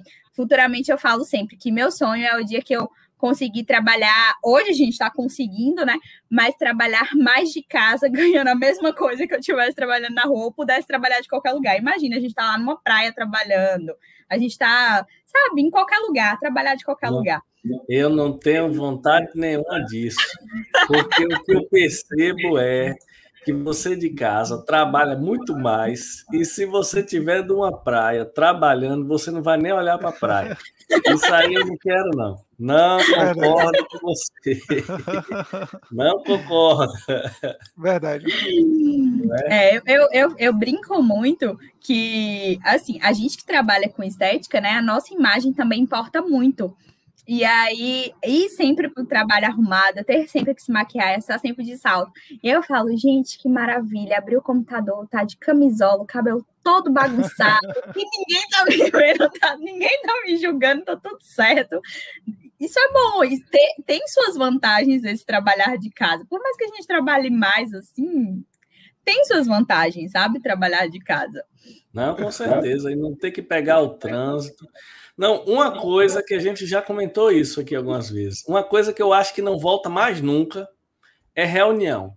Porque reunião é a coisa mais sem futuro do mundo. Olha, para a honra e glória do Senhor, que não me escutem falando isso, porque... A gente, né, Índia, várias vezes eu já levei 1 hora de trânsito para uma reunião de 20 minutos. Reunião é a coisa mais sem noção do mundo. Você viajava todo mundo para fazer uma reunião só para falar alguma coisa que um e-mail já poderia falar ou que uma reunião online, né? Hoje eu acho que reunião não volta mais, não. Tomara. Você não faz ideia do quanto o meu sonho era que não volte mais reunião. Porque pense numa coisa chata, é você ter que sair de casa, ou às vezes é isso, sair do meio de onde você tá, pegar um trânsito imenso para chegar lá, a pessoa falar uma coisa que podia ser registrada por e-mail ou por uma ligação, sabe? Por uma coisa muito simples. Eu acho que reunião não volta mais, não. E tomara, depender de mim, não vai ter reunião presencial mais nunca. Só se a reunião for uma confraternização, aí pode ser. Agora, reunião trivial, eu acho que não faz nenhum sentido. E eu acho que até algumas discussões de disciplinas também da graduação, sabe? A gente vê, eu mesmo, Gabi também, a Baiana era uma instituição que era totalmente presencial, a gente não tinha quase nada, assim, de online. Então, assim, tenho algumas discussões de caso clínico com os meus alunos mesmo, que eles iam para a faculdade, era uma discussão de caso clínico de 40 minutos. Então, para o aluno, isso também era muito transtorno de ir lá para a faculdade para ter uma reunião de 40 minutos, que hoje flui super bem pela internet. Então, eu acho que até essa questão de aulas mesmo, dessas discussões, assim, talvez venha para o online e fique, não volte mais para o presencial. Eu concordo, e a força quem vai fazer isso acontecer são os próprios alunos. Porque ontem eu estava dando aula, e aí tinha alunos meus que fala, poxa, professor, estou com um problema familiar, mas estava em casa assistindo aula. Poxa, professor, mudou meu horário de trabalho, eu estou no trabalho aqui com o celular assistindo a aula. Se fosse presencial, essa galera não ia poder estar assistindo. Verdade. Então, é como você falou, acho que até as aulas teóricas, boa parte delas vão continuar online. Eu acho que gravado é meio chato, mas assim, ao vivo, não. Ao vivo dá para levar tudo bem. Quando todo mundo aprendeu a desligar o microfone, a ligar só na hora certa, não sei o quê, eu acho que isso vai ficar assim. Porque imagine, você sai de uma capital, gasta, sei lá, R$10 de transporte, no mínimo 2 horas, para ir assistir uma aula teórica que você pode ouvir a mesma história da sua casa e com a qualidade de áudio, porque os professores também, a maioria já está se preparando. É verdade, investiu, se adaptou. Bom, já tem um áudio, já tem uma câmera melhor, já consegue... Então, assim, foi um exemplo interessante. Uma pessoa falou, eu estou no hospital com um parente, a outra falou, eu estou trabalhando, eu estou em casa tomando conta do meu filho. Tipo assim, de uma turma de 25, umas 8 estariam com o problema de estar na sala de aula. E eu acho que quando a galera botar na ponta do lápis, o custo que só vai ter ser presencial algumas. Claro, as práticas e algumas teóricas muito pinceladas. Eu acho que a galera está com mais saudade de se encontrar na faculdade do que de realmente assistir a aula mesmo. Teórica. Exatamente. Verdade. Exatamente. Concordo. E eu acho que a gente que é adulto, você falou da sua filhinha e aí eu fiquei pensando, a gente que é adulto já sente falta desse contato. Imagina uma criança, gente, eu fico imaginando, minha sócia, ela é mãe de um menininho de 1 ano e meio, mais ou menos, e aí ela falou, amiga, eu não sei mais o que é que eu faço, porque quando alguém vem aqui em casa, assim, às vezes um entregador vem deixar as compras do mercado, alguma coisa assim, ele se esconde. É como se ele, tipo, tivesse medo das pessoas, porque ele não tem contato com outras crianças, não pode fazer uma natação, não pode fazer uma arte marcial, não pode fazer nada. É o tempo todo, 24 horas por dia, a criança comigo, o pai trabalha, eu não estava trabalhando, né? E aí ele fica 24 horas por dia comigo e acabou o convívio social, eu não sei o que fazer, sabe? E aí ela diz, Nira, eu passo 24 horas por dia inventando brincadeira, eu já não sei mais do que brincar, eu já não tenho mais possibilidade do que brincar. Então, eu acho que a maior falta da gente, assim, como um todo, né, dos adultos, dos idosos, das crianças, é exatamente isso, a falta do convívio social. Não é nem a questão da adaptação, porque eu acho que a gente conseguiu se adaptar até muito bem. Minha mãe mesmo, ela é professora, ela dá aula para crianças de 11 anos, e as crianças se adaptaram muito bem, elas aprendem, sabe, o conteúdo, e dá para ver que elas estão aprendendo. Ela usa vários recursos, botou quadro, aí daqui a pouco ela aparece na sala de fantasia. Então, assim, ela conseguiu se adaptar e tá fluindo, sabe, tá funcionando. Não, eu sinto isso aqui. Uma criança de 1 ano e meio, ela já nasceu na pandemia. Então, ela realmente não teve nenhum momento. A minha filha chegou aí para a escola. Foi pouco tempo. Eu acho que foi uns 6 meses, não estou lembrado agora exatamente. Mas ela chegou aí para a escola. Então, ela aprendeu a ter o convívio com os coleguinhas. Então, como ela é maiorzinha, a gente desce para o play, ela brinca com as outras crianças. Teve a interação. Mas, realmente, uma criança de 1 ano e meio, 2 anos, nasceu na pandemia. Então, realmente não teve tempo de aprender esse convívio. Óbvio, criança também, eu vou lhe dizer uma coisa. Criança, 1 semana, o que ela não sabe, ela já rápido. Então, quando acabar essa história aí, que ela puder ir para a escola, com 1 semana ela já esqueceu como era e já vai estar aprendendo já a lidar com... Ainda bem, porque realmente eu aqui sinto bastante aqui, ver minha filha tanto dentro de casa, não tem como a gente ficar brincando toda hora, né? Ainda mais todo mundo trabalhando. É bem complicado. Vai entrar para suas listas de preocupações esse tipo de coisa. Mais uma.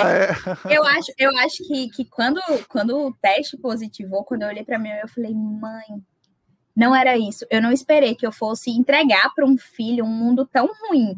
Quando a gente para pensar no panorama, assim, é desesperador. Porque imagina, um vírus que ninguém conseguiu desvendar ainda de fato nada, tipo, a gente acha que sabe, quando está sendo pesquisa que acha que realmente descobriram, vem uma nova variante e uma confusão, um cenário político horrível, um cenário econômico horrível. Eu falei, mãe, não era isso, não era isso que eu estava esperando deixar para o meu filho, sabe? Mas eu acho que aí cabe a gente tentar melhorar e tentar criar cidadãos melhores, né?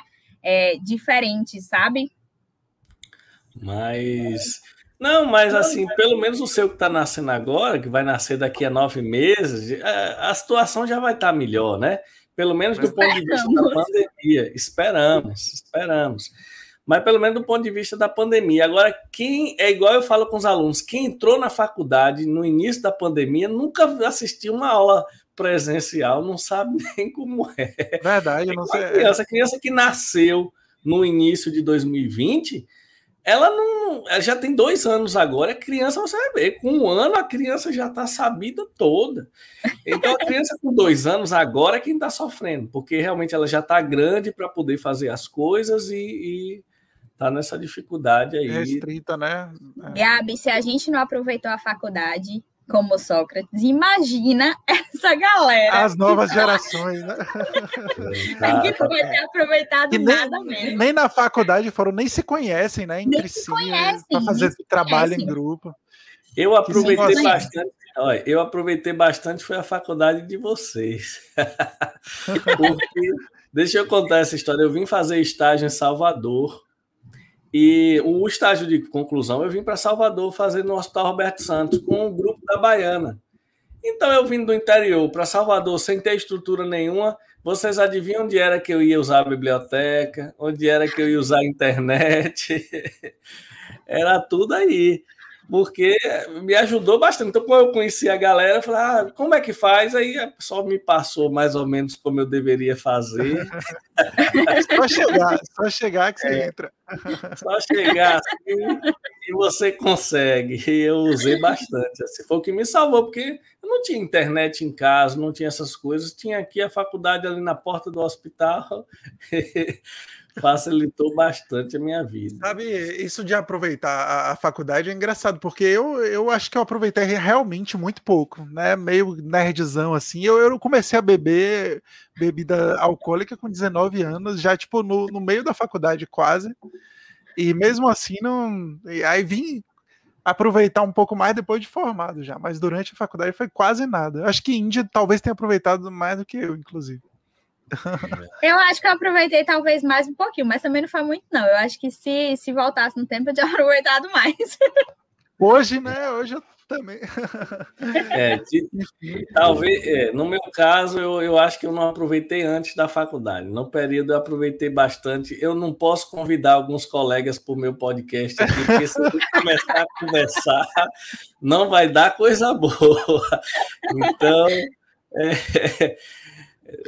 tem uns que já vieram, que já entregaram algumas coisas, imagina. Já começaram a entregar algumas coisas. Eu disse, esse negócio de convidar a gente da época da minha faculdade para bater o papo não aqui, vai dar certo. Não vai dar certo, não. Vai ser complicado. E você também, Dira, vai começar a conhecer coisas que talvez você não conheceria. A gente vai bater um papo daqui uns dias com uma colega nossa que é uma enfermeira que atua como consultora materna. Tudo, desde a amamentação até do sono, pré-parto, pós-parto, esse tipo de coisa que eu nunca imaginei que existia. Quando eu vim descobrir isso depois que eu era pai, que eu vi que realmente uma consultora materna ajuda muito, porque, inclusive, tem uma galera agora que se intitula consultora familiar, porque o que a minha amiga mesmo, que vai bater o papo com a gente daqui a uns dias, e você vai assistir para poder ficar por dentro. Já Ela disse o seguinte, não adianta ela ir numa casa com a mãe que está ali com um problema de amamentação se ela não conversar com a família, porque muitas vezes o pai pode ajudar em vários sentidos, a avó da criança, né? A mãe da gestante pode ajudar em várias coisas e o conhecimento vai evoluindo. É uma coisa que eu disse a Gabriel e que talvez ele não tenha noção, é o seguinte, as gerações mudaram tanto que para várias pessoas que eu conheço que tiveram filho, a confusão era da mãe do bebê com a mãe da mãe. ou seja, com a pessoa, com a avó. Porque a avó chega sabendo que sabe fazer tudo, né? Eu criei 10 filhos, 5 filhos, 2, 3 eu sei. Só que já mudou, aquela história já foi, é outra vibe. E aí começa a ter briga da mãe com a filha, e é uma confusão danada, mas é interessante isso. E a gente teve aqui, a gente contratou uma consultora de amamentação, e realmente faz diferença, porque a pessoa tem experiência do que está funcionando hoje. Não é antigamente. Antigamente, quando minha mãe começava a me falar coisas, no seu tempo, a mulher paria, era 7 dias sem tomar banho. É verdade ou é mentira? É verdade, a gente está vendo aí. Agora, você imagine, Gabriel e Indira, vocês são mais jovens e tal, eu não acompanhei esse tempo, eu ouvia falar. Assim, imagine você fazer um procedimento como um parto e você ficar dentro de um quarto esperando 7 dias mais uma criança. Olha que loucura. Existe alguma lógica atrás disso? Não existe. Nenhuma. Não vejo também. Mas você vê que não era só do parto, não. Uma vez eu fui para casa de uma amiga e aí eu falei assim, eu estava menstruada e falei, Ione, eu preciso comprar absorvente. A mãe dela escutou. Ah, tá. Aí ela, não, eu vou no mercado enquanto você toma banho. Beleza, tomei banho, lavei o cabelo. Quando eu saí do banheiro de cabelo molhado, ela deu um grito. Eu não acredito que você lavou o cabelo. E veio com um secador. E eu sem entender nada. Ela, não se lava o cabelo menstruado. Eu falei, o que tem a ver? Então, assim, são coisas que o pessoal de antigamente aplicava, que hoje em dia... Não, minha avó mesmo, esses dias eu falei pra ela, nossa, avó, tô com um enjoo. Aí ela falou, não, eu vou fazer um chá. Eu falei, chá de quê? Aí ela falou lá do que ela ia fazer. Eu, vó, eu acho que eu não posso tomar esse chá, não. Ela pode. Chá, tudo que vem de planta, você pode tomar tudo. Aí eu falei, vó, não é assim que funciona, deixa eu te contar. Você bota um cogumelo que é planta, tá ali, vai...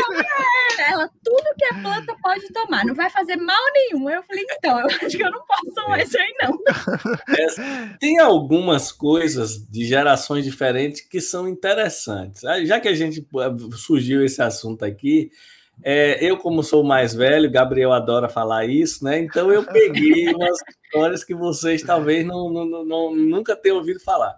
Mas esses dias meu pai me deu uma explicação que eu achei super interessante. Quando eu era criança, era muito comum ver assim, tá soluçando, tem alguma criança soluçando, aí botava uma fitinha vermelha na testa. Beleza. Isso, né, totalmente eu falava, pô, isso não faz sentido nenhum, mas enfim. Aí uma vez meu pai, eu tava falando, falei, você botava a fitinha na testa, ele disse, e aí você sabe por que botava? Eu disse, não. Botava porque a criança, na tentativa de ficar olhando a fitinha na testa, ela mudava de foco e muitas vezes o soluço realmente parava. E o pior é que tinha gente que realmente, quando botava a fita, pouco tempo depois o soluço parava. Então veja que tem algumas coisas que funcionava e ninguém sabia o motivo. Mas, por exemplo, esse da fita, algum de vocês ia pensar que era porque a criança ia ficar olhando para a fita e mudar o foco e melhorar o soluço? Não, realmente não mesmo.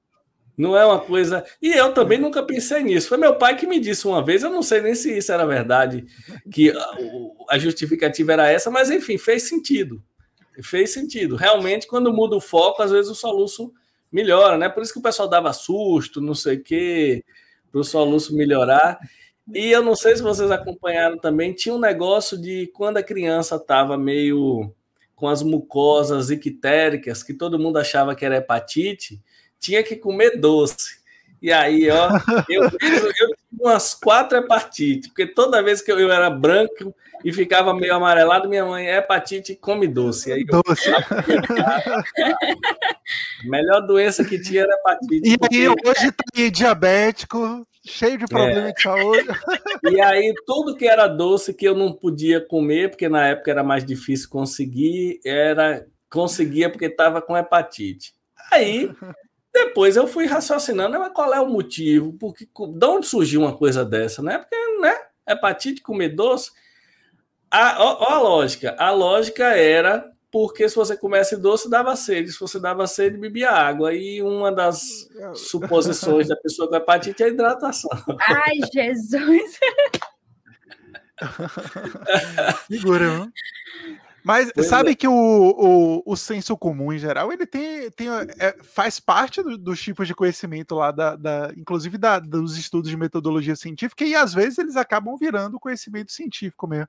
Então a gente falou da avó e os chás aí, então às vezes o chá supostamente serve para alguma coisa, e aí quando se vão fazer teste mesmo com os extratos, acabam funcionando. Isso é o que não falta, né? Até como é base da grande parte de medicamento, então... Tem um lado da importância do senso comum, né? Exatamente, só que aí, o que acontece? Existem muitos chás também que têm essências que são abortivas. Então, é aquela coisa, sabe?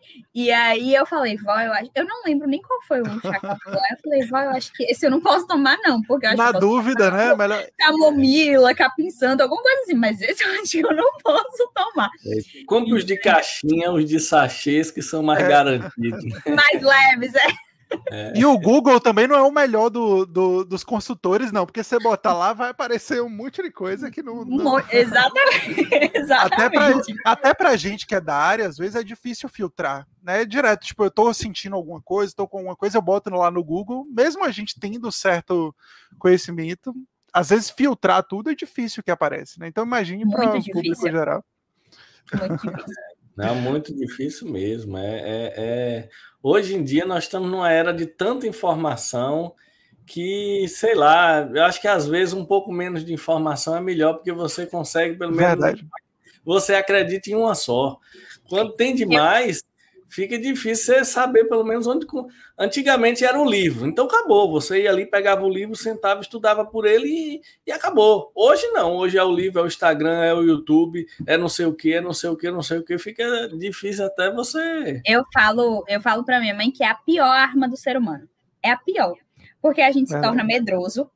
A gente da área de saúde, geralmente a gente é medroso. Quando a gente vai para uma emergência do hospital, a gente tem medo o triplo do que qualquer outra pessoa. Então, assim, eu acho que o conhecimento é a pior arma que a gente tem. A pior arma é o tal do conhecimento. Do ponto de vista pessoal, né? Eu acho que causa... do ponto de vista pessoal, eu acho que causa muita... Não, isso é verdade. A gente cria muitos muros e muitas barreiras por talvez conhecer aquilo, né? Ou pelo nosso contexto, para a gente criar o conhecimento ou o que a gente entende sobre aquilo. Eu concordo com isso. Verdade. Embora, às vezes, se ele for bem usado, ele pode ter umas vantagens. Ô, Indira, e assim, entrando mais um pouco nessa parte de você, tem alguma coisa assim de lazer que você gosta de fazer? É bom, eu sempre gosto de perguntar essas coisas, porque às vezes as pessoas fazem coisas que a gente não tem noção, né?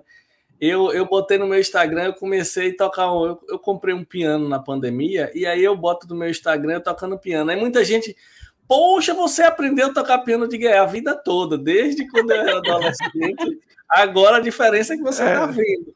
Né? Aí quem vê na internet acha que ele aprendeu essa semana. Eu aprendi agora. O ruim da internet é isso, né? Exatamente. Que dá uma sensação de imediatismo. Aí quem não conhecia acha, não, Sócrates comprou um piano e aprendeu a tocar. E aprendeu, tem só mais ou menos uns 30 não, mas uns 25 anos só. Pois é. Assim, ó, eu sou bem ruim pra... Eu não sei cantar, não sei tocar instrumento, não sei dançar, não sei fazer nada disso. Eu gosto muito, uma coisa que eu gosto de fazer, que eu acho que poucas pessoas sabem, é escrever. Eu escrevo muito, eu tenho tanta poesia, assim, sabe? Um belo dia eu tô ali deitada e começo a escrever, e aí eu gosto de escrever diário, sabe? Do que acontece no meu dia, eu gosto de escrever, eu tenho vários diários. Mas, assim, o que eu gostar, tipo, no meu momento de lazer, eu gosto de viajar, eu gosto de... Hoje, o que eu mais gosto de fazer é viajar, sabe? Eu acho que eu também, dos lazeres. Mas viajar é bom demais. É viajar. Viajar é bom demais, e eu não sei se acontece no caso de vocês, mas no meu caso acontece um pouco de conflito de gerações. Porque eu falo com meus pais assim, cara, viajar é bom demais. Aí ela, mas se você foi numa praia, como é que você vai pegar um avião para ir também numa praia? Como se o objetivo da viagem fosse a praia em si. Exatamente. Não, mas você já foi numa cidade que faz frio. Você quer ir de novo numa cidade que faz frio? Claro, meu amigo. É outra viagem. Cada viagem você vai, inclusive no mesmo lugar, você vai no mesmo lugar mais de uma vez e são viagens diferentes. Exatamente, são viagens diferentes. E eu acho que eu já contaminei todo mundo aqui em casa, sabe? Porque o pessoal também era desse jeito, mas eu acho que eu já consegui botar um pouquinho de mim no pessoal aqui de casa. E hoje todo mundo já acha um lazer legal, todo mundo já gosta, mas geralmente o pessoal não curtia muito, não. Teve alguma viagem especial, Indy, que você fez? Alguma coisa assim que você considera? Qual a melhor viagem que você fez, sei lá, nos últimos 5 anos? Uma dica aí. Um lugar inusitado. Nossa, um lugar inusitado, nossa senhora. Não, assim, uma viagem que chamou a atenção, que você foi com expectativa não tão grande. Um lugar que eu voltaria 1 milhão de vezes, Gramado. Eu amei conhecer Gramado. Eu amei Gramado também. Nossa, voltaria várias e várias e várias vezes, sabe? Mas as viagens, geralmente, as coisas mais inesperadas, assim, sabe? Aquelas viagens sem programações, geralmente são as que eu mais gosto. Antes, acho que no período mais ou menos assim da eleição, né, que as coisas estavam mais liberadas, e aí eu viajei com um grupo de amigos, a gente foi para uma praia aqui perto, e foi sensacional. Sabe aquela coisa assim, de estar com um grupo de amigos, a gente ficou num motel que certamente se eu tivesse sozinho eu não ficaria. Mas foi muito, muito legal. A gente foi para aquela praia que é do lado da Praia do Forte. E eu já tinha ido outras vezes. Pronto, eu já tinha ido outras vezes, mas não tinha gostado tanto, sabe? A gente conheceu uns barzinhos legais, uns restaurantes legais, sabe? Então foi um lugar assim que eu vi em outra perspectiva, sabe? Que até então eu não conhecia. Mas um lugar assim de ir mesmo, que eu voltaria várias e várias e várias vezes, seria Gramado. Gramado é um lugar incrível. Eu acho também. Gramado parece uma cidadezinha cenográfica, né? Sei lá. Não, é lindo, é lindo, é lindo. É um lugar assim, que vale a pena você ir. É uma indicação que não tem erro. Qualquer pessoa que for vai gostar. Jovem, velho, né? Qualquer um. Com família, sozinho. Eu acho que é um lugar assim que dá para você ir. O que eu achei um contraste de Porto Alegre, né? Não sei se alguém que assiste a gente de Porto Alegre, mas eu achei, tipo, eu fiquei um dia em Porto Alegre, odiei Porto Alegre, tipo, achei horrível. E aí fui para Gramado e aí adorei, né? Mas é engraçado porque tem a dificuldade de ter que parar em Gramado, pegar um ônibus, ou parar em Porto Alegre, pegar um ônibus e tal. Mas eu também adorei, amei. Eu fui só de carro, eu nem cogitei. Eu gosto de ir de carro porque a estrada já é sensacional, aquela Você alugou um carro em Porto Alegre? Em Porto Alegre. Duas vezes, todas 2 vezes eu fiz isso e não me arrependo de jeito nenhum, porque eu curti a ida. Eu pude parar no meio da estrada, comer ali, tomar um cafezinho naquelas casinhas. E tem umas fábricas de sapato também, né, no caminho. Quando eu fui, o guia ia vinícola pra caramba também, né? Tem muita vinícola. Tem várias coisas legais ali. Não, tipo assim, 80 quilômetros, eu acho que eu gastei umas 4 horas, uma coisa assim, porque a viagem é muito legal. Pará tem uns mirantes no meio da estrada. Realmente é um... Essa dica de viagem sua aí não foi novidade, não. Todo mundo ficou... Eu gosto. É um lugar que, assim, que eu voltaria várias e várias e várias vezes. Por sinal, eu estava programando para agora, né? Mas aí não vai dar certo. Mas é um lugar que eu, com certeza... E, assim, quando eu fui... Interessante. Eu fui eu e mais 2 amigas. E aí, todo mundo... Velho, é um lugar para ir de casal. Ou um lugar para você levar seu filho. Eu falei, Ai, gente, para que comigo não existe isso. A gente achou balada onde era improvável em Gramado. A gente achou balada. Foi uma coisa assim. Então, além da gente curtir as atrações de dia mesmo, claro, todas aquelas atrações turísticas que todo mundo vai, né, que é bem clássico, a gente encontrou balada em Gramado, em Canela. A gente foi para show. Então, várias coisas assim que a gente conseguiu fazer, a gente fez. Não, tem tudo isso. A vida noturna lá é forte. É porque, às vezes, quando vai mais de casal, a pessoa acaba não aproveitando esse tipo de vida noturna, mas que tem bastante. E aí, Gabriel, então aproveita aí você que já viajou bastante, dá uma dica aí pra gente, um lugar que você achou... Eu sou suspeito para falar, mas no Brasil tem alguns lugares, Gramado seria um deles, com certeza. Vamos agora ficar no Brasil para você não ficar no Brasil. Pois é, mas eu acho que é até um pouco controverso, né? Porque eu vejo muita opinião contrária e eu até entendo na questão da segurança, mas um dos lugares que eu conheço que são mais bonitos do mundo é o Rio de Janeiro, na minha opinião. Tipo, é muito linda a cidade. Obviamente tem, principalmente a parte turística, é uma cidade que eu acho muito, muito linda. Então, de beleza, eu diria que é o Rio, mas eu gosto pra caramba de São Paulo. Eu acho que talvez eu acho que de São Paulo é uma cidade que sozinho você tem coisa para fazer à vontade, e nem que seja você sair para comer, enfim, não tem tanto lugar bonito, para mim, pelo menos, das coisas que eu gosto de fazer, mas tem muita coisa para fazer. São Paulo, que são muito clichês, né? Rio e São Paulo. E tem a Bahia, vários lugares muito legais. Eu sou suspeito também, né? Tipo, toda a parte da Chapada, que só eu já falar, Chapada é incrível, Eu acho que são eu tops. Eu sou da Chapada assim, e tenho até vergonha de falar, porque eu não conheço a Chapada direito. Rapaz, você tem que conhecer. Lençóis você conhece? Lençóis você conhece? Não, conheço. Só de viagem de excursão de escola. Então eu não posso, eu nem converso que eu conheço a Chapada, porque nem eu sou do início da Chapada e não conheço de verdade para indicar, para dar dica a ninguém. Eu dou dica de Gramado, mas eu não sei dar dica da Chapada, que eu sou nascido e criado lá. Então, tem que ir lá, então. Tenho que ir. Já que você foi dar uma dica, como eu não sei quem vai assistir o nosso vídeo aqui, pode ter gente de fora, você deu dica de Rio e São Paulo, eu concordo, eu nunca fui no Rio, mas São Paulo, concordo plenamente, tem de tudo, é uma cidade muito legal de você passear. Concordo com o Gramado, né, que é uma dica sem erro, né? Então, já que só eu que fiquei aqui, eu vou representar nosso estado e eu vou dar uma dica para quem estiver assistindo de fora, que o lugar mais maravilhoso do mundo para você passar uns dias, inclusive pessoas do Rio de Janeiro, quando vêm aqui, vão e ficam doidos, chama-se Morro de São Paulo. É aqui do lado, é um lugar que, para mim, eu já fui em várias praias e tal, mas é sensacional. É uma vergonha agora eu falar isso, eu não conheço o morro. Não, eu também. Então, vamos providenciar, viu? Porque... Rapaz, você está perdendo o filé do filé. E esses dias chegou um casal... Mas é unanimidade mesmo. Chegou um casal aqui, que aqui em casa, bem no início da pandemia, nem tinha começado, eles vieram de São Paulo, do Rio de Janeiro. Aí eles falando, né?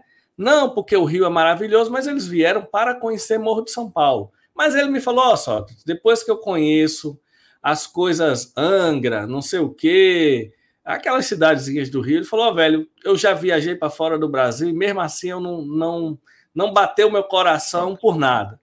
Eu falei, vá para Morro de São Paulo, quando você voltar a gente conversa.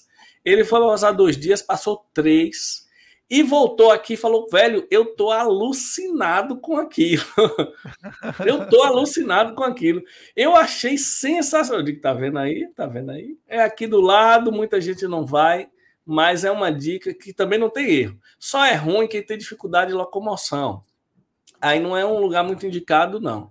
Sim. Mas quem não tem dificuldade de locomoção vai achar fantástico, fantástico. Eu fui em 2 lugares que eu achei fantástico. Pensando nessa vibe de praia, para vocês verem, Praia do Forte tá longe, não tem nada, não chega aos pés. Morro de São Paulo, e lá em Pernambuco tem uma praia perto de uma cidade chamada... Eu esqueci a cidade agora, mas a praia é famosa e é linda, perfeita. É uma vibe diferente de Morro de São Paulo, mas o lugar é sensacional, de outro planeta. Chama-se Praia dos Carneiros. Legal. Eu acho que eu já ouvi falar, não sei se foi alguém daqui do podcast que indicou recentemente, não. Eu já ouvi falar também, mas nunca falar recentemente. Pois não sei se foi você mesmo que falou. Eu acho que não. Pois é, então... Praia dos Carneiros, a minha dica vai ser Praia dos Carneiros. Eu estou esquecendo, não é muito longe de Recife, não, mas eu esqueci o nome da cidade agora. Tamandaré. A cidade é Tamandaré, só que fora da cidade tem esse local com pousada, com tudo, que chama Praia dos Carneiros. É simplesmente a praia mais linda sei lá, tipo, deve concorrer, claro, deve perder um pouco, mas deve concorrer lá perto de Recife, como é o nome, com Noronha. Porque é muito bonito mesmo. E olha que eu sou fã incondicional de morro, mas Praia dos Carneiros deixa você encantado, porque é muito bonito. Eu acho que a cor da água mais clara deixa... Né, dá um contraste legal. Nosso Nordeste é incrível, assim. Gente, é inexplicável. Eu viajei no final do ano no Réveillon, passei em Fortaleza. E aí, na volta, a gente veio fazendo, como eu ia para Petrolina, né? A gente veio pelo litoral. E aí tem muito lugarzinho pequenininho de praias maravilhosas, que não são tão famosas como, por exemplo, que a gente... Ai, meu Deus do céu, a memória agora. Esqueci, uma praia no Ceará que é muito famosa, esqueci agora o nome, que não é tão famosa. Tem Cumbuco, tem essas mais famosas, né? E aí tem umas pequenininhas, assim, Praia da Redonda, que são lugares incríveis de lindos, assim, que pouca gente conhece, né? Que não são lugares, assim, tão turísticos, sabe? São lugares mais nativos, assim, sabe? Que você vê mais vilinha de pescador, mas são lugares, assim, lindíssimos. Não, eu fazendo mais ou menos isso, eu entrei numa cidadezinha chamada Cascavel e fui para uma praiazinha chamada Águas Belas. Caramba, é um encontro do rio com o mar fantástico. E, tipo, não faz parte do roteiro tradicional, assim, quando você vai para Fortaleza. E é isso que você falou, achei sensacional. O nosso Nordeste tem muita riqueza aí pra gente conhecer. Inclusive, propriamente Salvador, né? Porque todo mundo que vem, eu também sou suspeito para falar, mas Salvador... Sabe que antigamente eu falava, Salvador é perigoso, Salvador é isso e aquilo. Salvador... Porque geralmente quando a gente é do lugar, às vezes a gente acaba eventualmente desvalorizando. Mas hoje eu sou apaixonado por Salvador, adoro. E eu inclusive conheço pouco. Os pontos turísticos. Eu moro aqui e conheço pouco. A parte da Cidade Baixa eu conheço pouco, assim.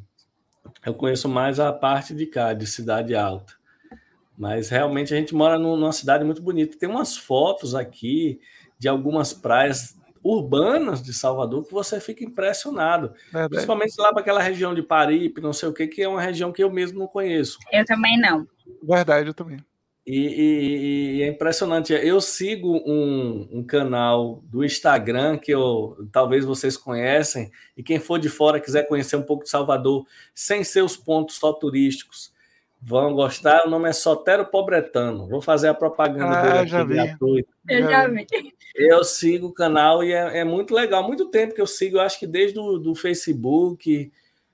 porque tem umas dicas de coisas assim que não são tão turísticas e que às vezes são bem, bem legais, de bairros, assim, de coisas do dia a dia. Sotero, eu acho que é @ Sotero Pobretano.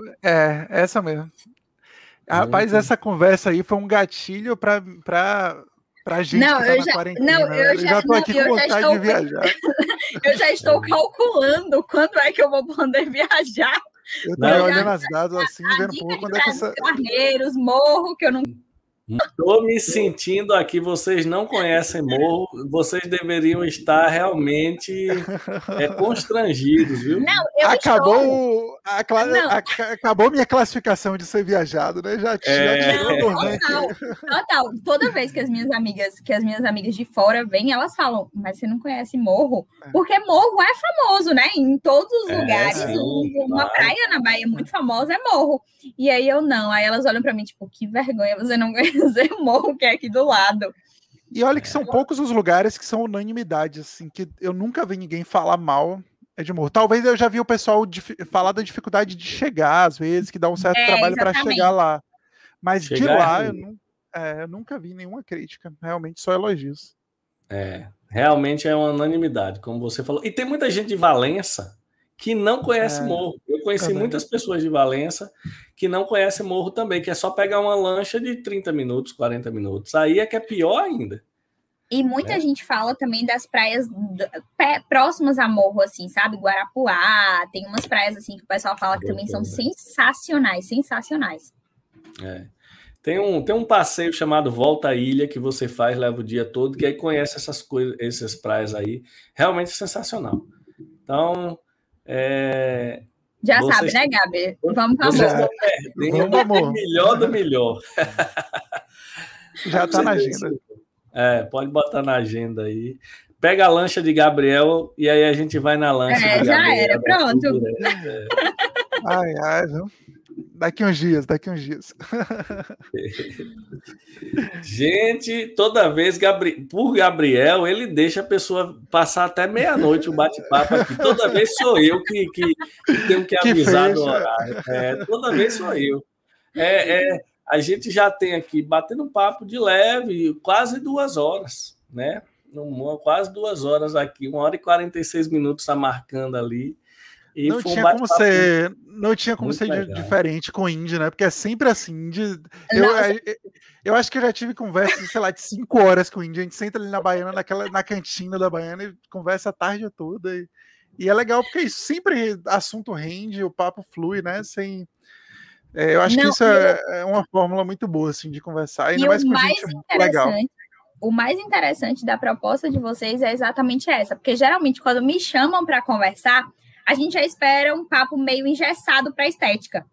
E o interessante é que vocês, eu assisti alguns e conversa sobre tudo mesmo, conversa sobre economia, sobre política, sobre a profissão da pessoa, claro, mas é uma conversa que vai sobre tudo, a gente acaba falando sobre tudo, isso é muito legal mesmo.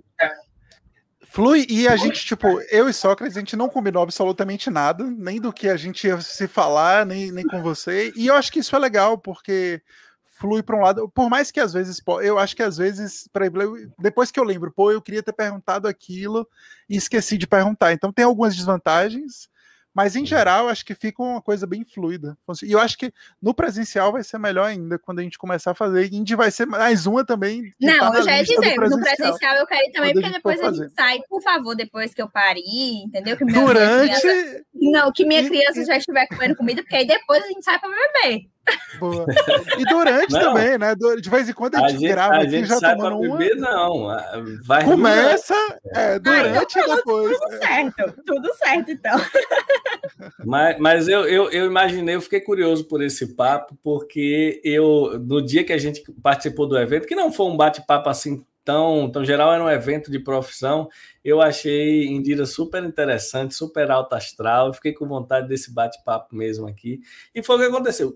A gente acabou perguntando muito da profissão, mas realmente foi por minha curiosidade, assim, minha e de Gabriel, que foi por curiosidade mesmo, o papo não era nem para conversar sobre isso, tanto é que a gente começou falando de bebê, de você aí. Sabe o que é mais interessante das perguntas de vocês? Porque por vocês não serem da área, então vocês perguntaram coisas que geralmente as pessoas não me perguntam. É muito raro eu receber as perguntas que vocês me fizeram. Então, assim, talvez para quem assista, né, que seja estudante, que esteja pensando, ou até já seja formado e esteja pensando em ingressar nessa área, acho que vai abrir muito a cabeça, sabe? Talvez dê uma virada de chave aí de por onde começar, de como começar, né? De talvez alguma coisa, algum erro ali que não se deve cometer. Então, foi muito legal por isso, porque vocês não conhecem, sabe? Não conhecem muito da área, então as perguntas foram muito interessantes. Eu faço questão de dizer, eu não conheço muito, não. Eu não conheço nada. Eu também. Eu não conheço nada. Eu conheço de conversar com vocês, Indy. Eu conheço disso. Estética e da área de imagem, eu não conheço nada. Assim, eu sou um biomédico de outras áreas. Não conheço mesmo, nunca fiz nenhuma. Sabe que imagem eu tenho um pouco de osmose, porque eu dei aula quase... É porque agora acabou as disciplinas de TCC da pós de imagem da Baiana, mas eu dei aula quase 3 anos para a galera de imagem.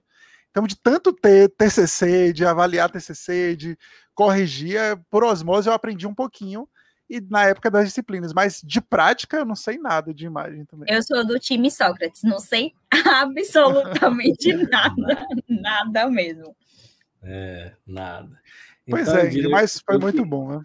Eu vou falar primeiro, depois Gabriel fala que ele já lhe conhece presencialmente, que eu ainda não conheço. Só queria dizer que realmente foi um prazer o bate-papo, você é uma pessoa muito divertida e com certeza vai ser uma mãe super legal. Tenha só paciência, porque no início o negócio é trabalhoso, mas depois melhora. O que eu digo é o seguinte, no início você pensa que não vai melhorar nunca, mas melhora. A criança vai crescendo, a coisa vai melhorando, vai ficando muito mais legal quando começa a ter mais interação.